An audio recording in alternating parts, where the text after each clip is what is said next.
Hey guys, welcome back to my channel. My name is Jade and I got some Bookish mail this week and I thought it'd be fun to do a little unboxing with you guys to take you along with me. And then we'll just have like a little yap sesh per usual on this fine Sunday. So go grab your tea, grab your coffee or H2O, and let's get started.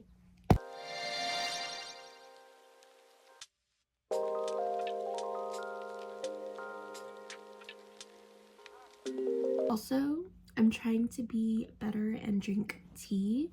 I'm currently drinking Royal English breakfast tea with a little bit of, I've drank most of it.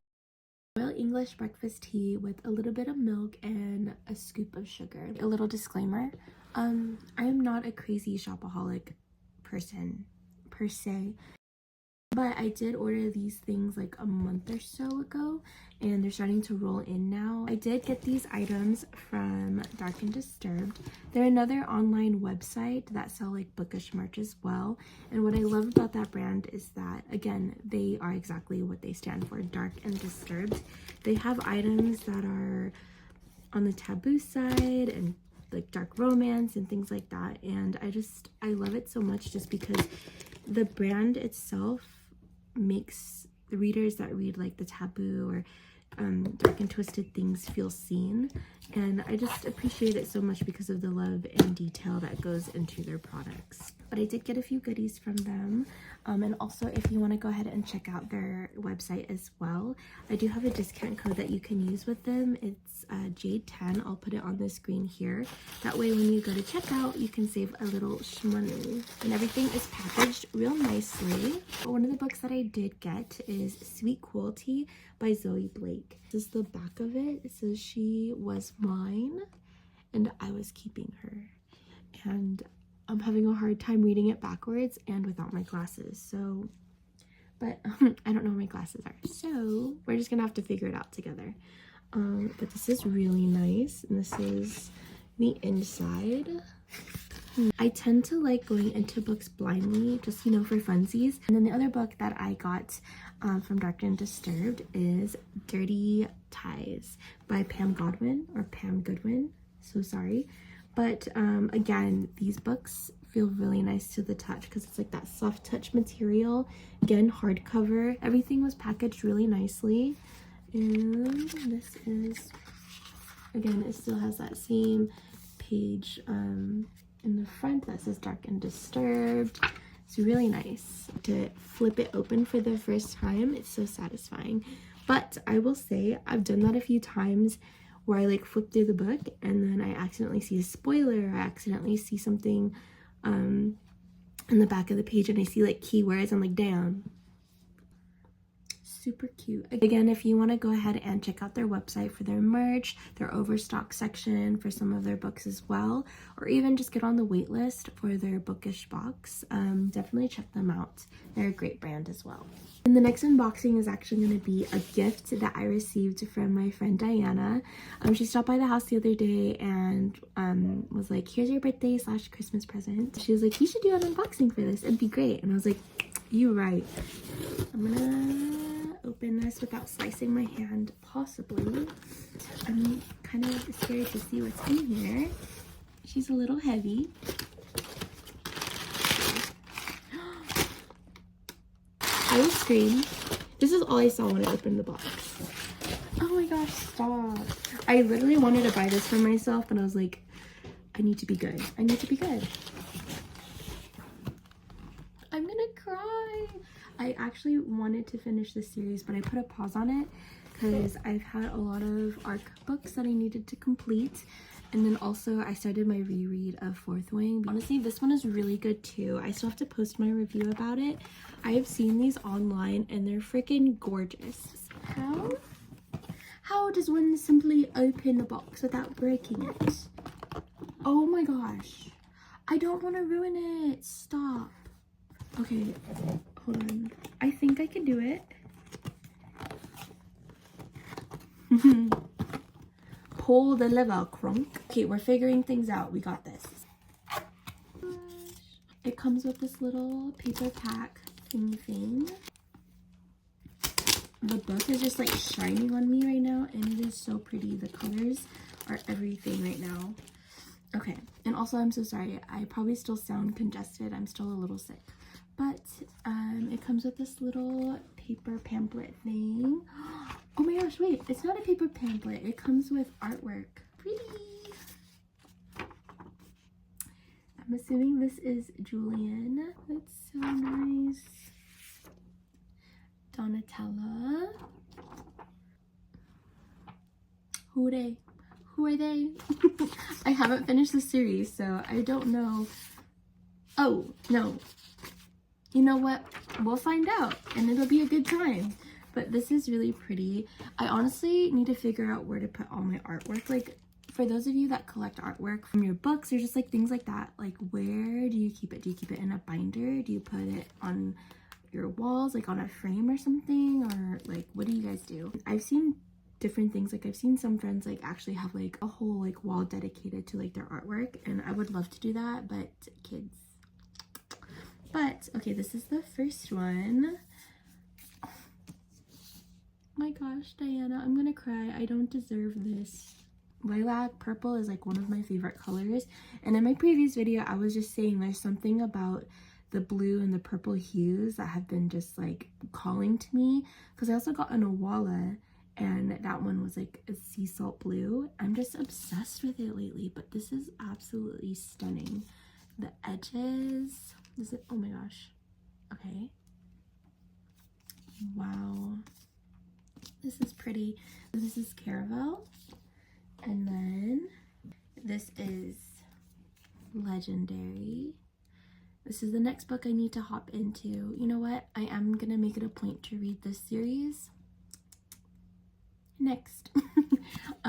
But this is the side, and like what I love about it is that like I think this would be my first series where like you connect the books like back to back like this, and then the edges all connect. And then, sorry, let's finish one thing at a time, Jade. Stop it. But yeah, that's that. Okay, roses as well. And then the back. So pretty. Unrequited love and irrevocable mistakes. Cute. And then this is Finale. Most magnificent things are worth living for, and you're absolutely right. And then this is the side of that one. It's so pretty. Oh my gosh. I love it. Diana, thank you so much. I don't deserve this. I don't deserve you. This was really nice, and I cannot thank you enough. But yeah, I saw this on Instagram, and it was from the company Acrylipics. Right here, but I'll link them down below so that way if you're interested. They have other special edition books as well. I think I've seen like ACOTAR and Throne of Glass or Crescent City. I don't know, they have a bunch of things. They also have like Fourth Wing, but they're super pretty, and I will go ahead and put them down below. And I also wanted to give you guys like a quick reading update as far as like where I am with my current reads.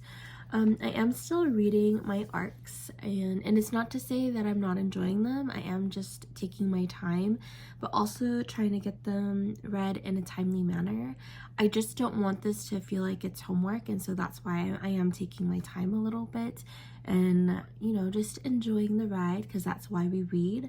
It's not about how much you read, it's just about, you know, the journey and you escaping into those different worlds.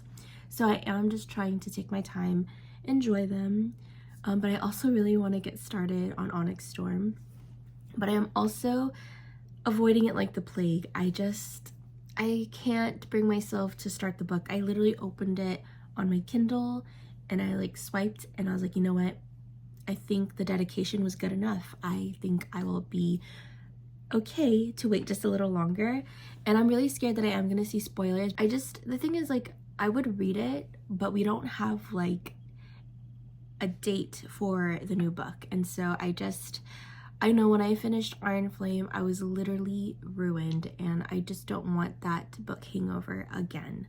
So I'm just gonna wait a little bit. It's fine, there is no rush.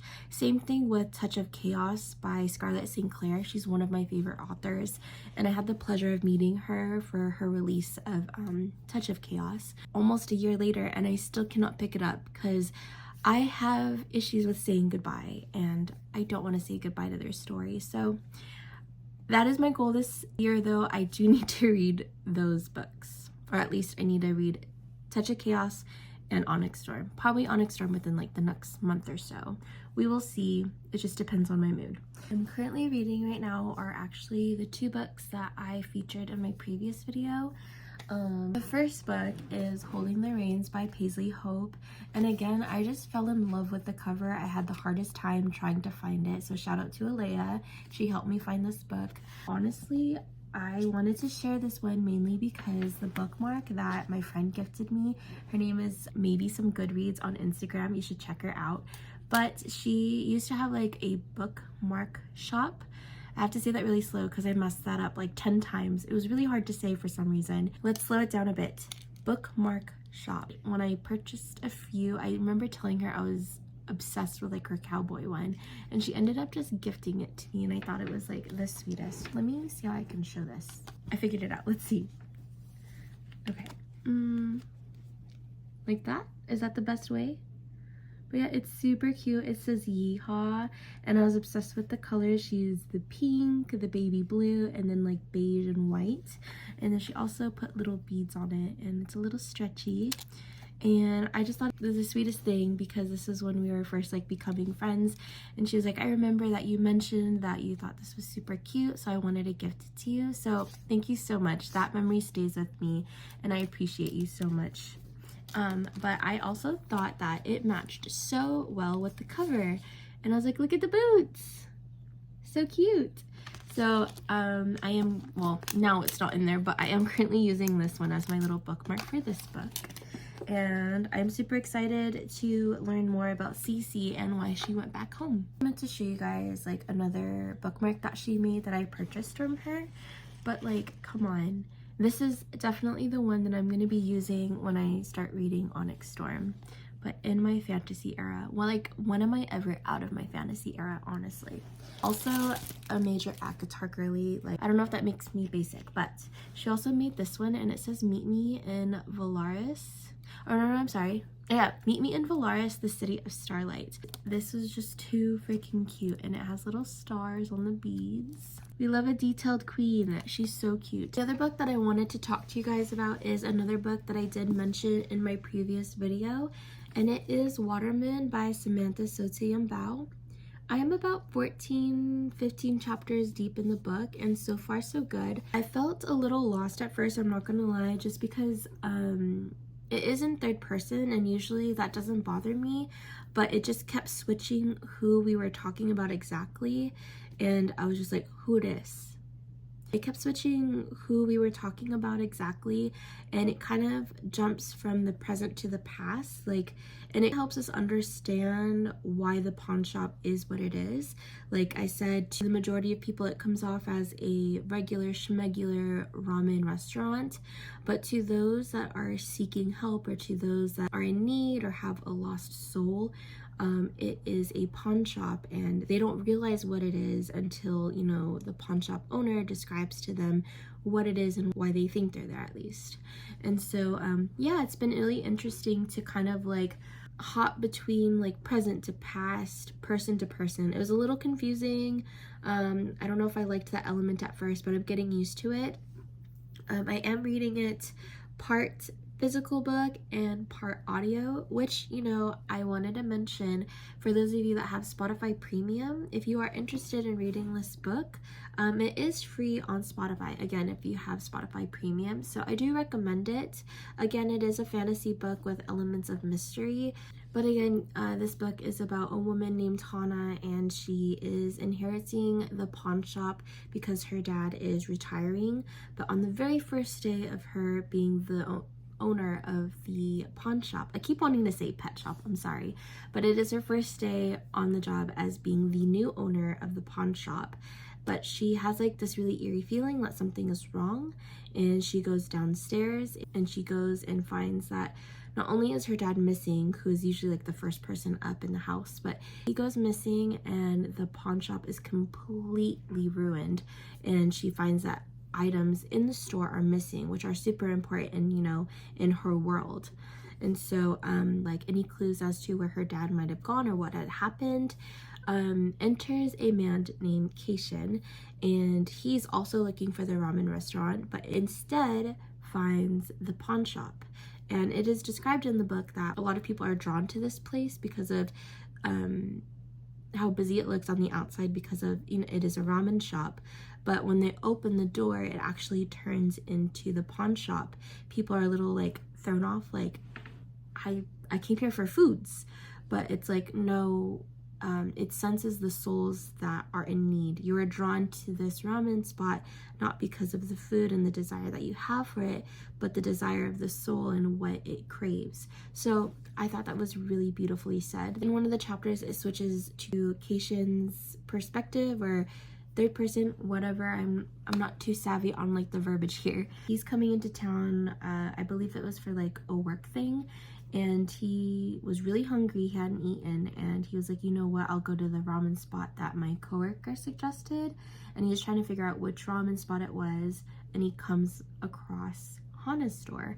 But then when he like looks in or opens the door, he sees that it's not a ramen spot, in fact. And he kind of takes a look around and sees that her store is like completely shattered to bits. And he's like, hey, do you need help? And like he can just sense something from her that's different. And so he ends up convincing her that he can help her like discover what happened, because she doesn't want to call the cops, and, you know, help her find her dad. And along the way, like I said, he kind of uncovers like the truths of what her world is like, and it's really interesting to kind of take that journey with him. So it's slow going, but it is really interesting. Thank you guys so much for sticking around till the end. It means so much to me that you're here. Please remember to like, subscribe, and comment down below what your favorite Bookish shop is, and if you think that I should take a look. But until then, I'll see you guys next time. Bye!